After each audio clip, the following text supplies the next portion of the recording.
Hello friends, welcome to my YouTube channel. Hello politics में आज हम इतिहास की एक ऐसी कहानी शुरू कर रहे हैं जिसने हमारे देश को पूरी तरह बदल दिया। आज का टॉपिक है the March of British imperialism, मतलब ब्रिटिशों का भारत पर अपना साम्राज्य फैलाना। हम समझेंगे कि कैसे 7 समंदर पार से आए कुछ व्यापारी देखते ही देखते हमारे देश के मालिक बन गए। आप अपनी नोटबुक और पेन निकाल लीजिए, क्योंकि आज के वीडियो में हम सरल इंग्लिश और हिंदी दोनों में नोट्स बनाएंगे। चलिए शुरू करते हैं। 1. ईस्ट इंडिया कंपनी का आगमन। कंपनी का आगमन। It all started in the year 1600. A group of English traders formed the East India Company. They got a special paper from Queen Elizabeth I of England to do business in India. सब कुछ साल 1600 में शुरू हुआ। अंग्रेज व्यापारियों के एक समूह ने ईस्ट इंडिया कंपनी बनाई। उन्हें इंग्लैंड की रानी एलिजाबेथ प्रथम से भारत में व्यापार करने का अधिकार मिला। At that time, India was famous for its spices, silk, and cotton. The British came only as traders. They were not interested in ruling India at first. They only wanted to buy things from India and sell them in Europe for a high profit. उस समय भारत अपने मसालों, रेशम और कपास के लिए पूरी दुनिया में मशहूर था। अंग्रेज सिर्फ व्यापारियों के रूप में आए थे। शुरू में उनका भारत पर राज करने का कोई इरादा नहीं था।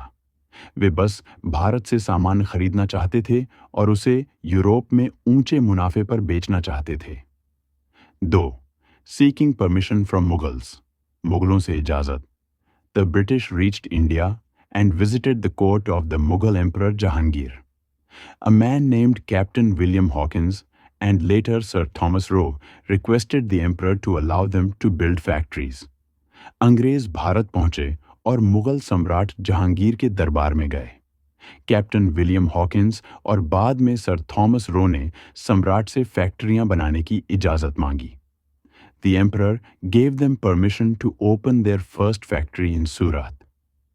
Slowly, the British built more trading centers in Madras, Chennai, Bombay, Mumbai, and Kolkata. For about 100 years, they behaved like peaceful businessmen. सम्राट ने उन्हें सूरत में अपनी पहली फैक्ट्री खोलने की अनुमति दे दी। धीरे धीरे 100 साल तक उन्होंने शांतिपूर्ण व्यापारियों की तरह व्यवहार किया। अंग्रेजों ने मद्रास, चेन्नई, बॉम्बे, मुंबई और कोलकाता में और भी व्यापारिक केंद्र बना लिए। लगभग 100 सालों तक उन्होंने शांतिप्रिय व्यापारियों की तरह व्यवहार किया। 3. The falling Mughal empire. टूटता हुआ मुगल साम्राज्य।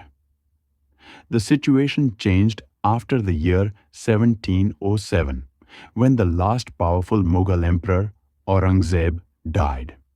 The big Mughal empire started breaking into small pieces. Local kings and Nawabs in Bengal, Hyderabad and Awadh became independent. 1707 के बाद स्थिति बदल गई जब आखिरी शक्तिशाली मुगल बादशाह औरंगजेब की मृत्यु हो गई। विशाल मुगल साम्राज्य छोटे छोटे टुकड़ों में टूटने लगा। बंगाल, हैदराबाद और अवध के स्थानीय राजा और नवाब स्वतंत्र हो गए। These local rulers often fought with each other. This was the moment the British were waiting for. They realized that if they helped one king against another, they could get a lot of power and money. ये स्थानीय शासक अक्सर आपस में लड़ते रहते थे। यही वह मौका था जिसका अंग्रेज इंतजार कर रहे थे। उन्हें समझ आ गया कि अगर वे एक राजा की मदद दूसरे के खिलाफ करेंगे तो उन्हें बहुत सारी ताकत और पैसा मिल सकता है। 4. The game of divide and rule. फूट डालो और राज करो। The British started a very clever policy called divide and rule.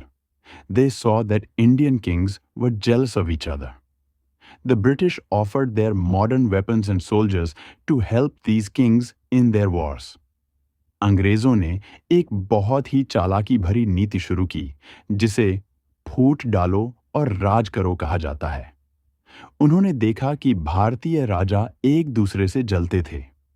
अंग्रेजों ने इन राजाओं को उनके युद्धों में मदद करने के लिए अपने आधुनिक हथियारों और सैनिकों की पेशकश की।